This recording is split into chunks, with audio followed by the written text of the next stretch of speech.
packed our bags, moved to Dubai without jobs, which seemed really scary at the time.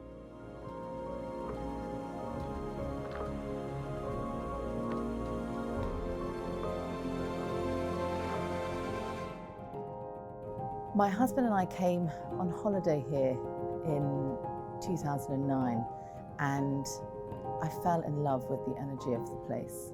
It was extraordinary. I hadn't been this excited about being somewhere in such a long time.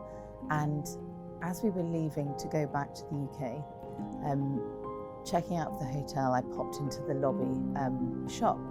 And in there was a book about living and working abroad in Dubai. And I bought it and I read it in the plane on the way home. And we decided there and then that we would make a plan to move here eventually. We have lived here for almost 10 years. We got married in the desert, which was the most extraordinary day of our lives. We had our baby girl here, and we have so much to thank Dubai for creating this incredible life. I fell in love with the trade. I had been working for my friend in his amazing marina restaurant and bar, and it was during that time I thought, well, whilst it is not rocket science, there is a lot of science behind food and beverage and making it successful. And I watched and observed absolutely everything he did. And to his absolute credit, he let me speak to all of our customers. I feverishly devoured the trade press. I asked them every question you could imagine. I was probably quite annoying, actually. I feel sorry for him during this period of time. And I realized that I could do it myself. I went to my parents, have always been the most incredibly supportive people that you could wish for, and asked them to come and see me in action. They came and they were convinced.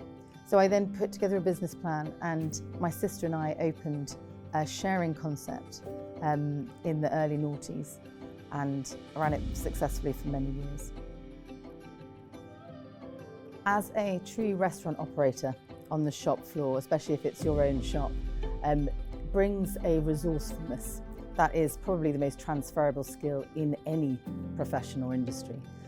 Now as an F&B marketeer, it's really thinking like a consumer that I find the most useful part of my past experience that I draw from every single day. Hospitality teaches you that anticipation is the key to great service, that understanding and knowing what a guest wants before they know they want it, that's the holy grail for any restaurant operator. And I think that's one of the biggest learning curves for me.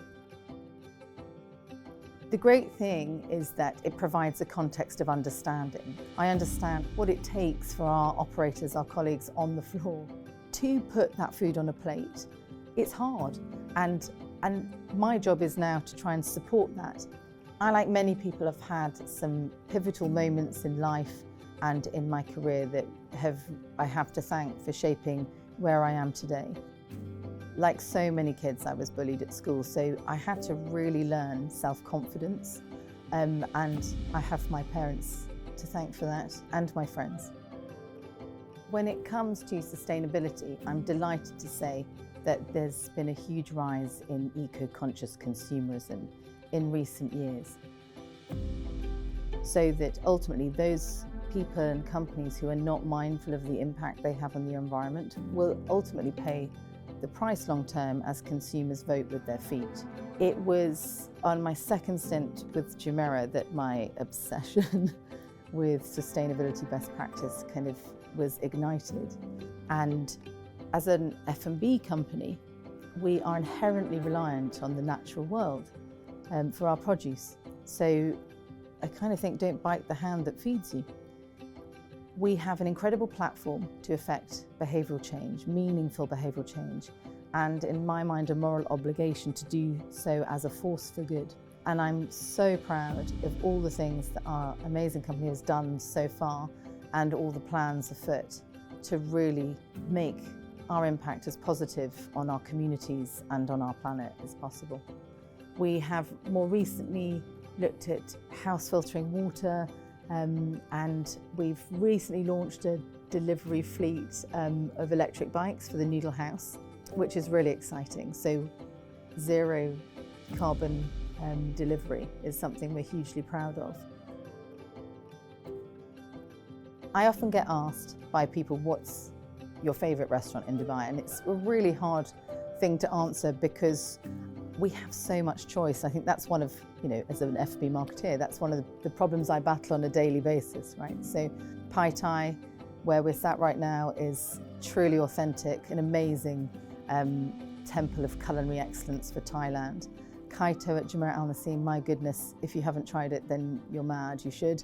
Pier Chic is probably one of the most extraordinary, ethereal experiences that you'll have. We're literally stepping out into the ocean. But my absolute favourite is an afternoon spent having a traditional roast at the Duck Hook in Dubai Hills.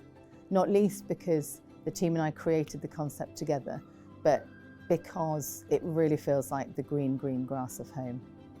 I love a challenge, and after all, no great thing ever happened inside a comfort zone, and I draw major inspiration, a thrill, if you will, from being outside of mine. In Dubai Holding, we exist under the mantra for the good of tomorrow. And for me, that is one of the biggest calls to action and the greatest sources of inspiration, that you can exist in a corporation that has a heart and a desire to effect change and have a really positive impact on society. That has to be one of my most motivational things in life.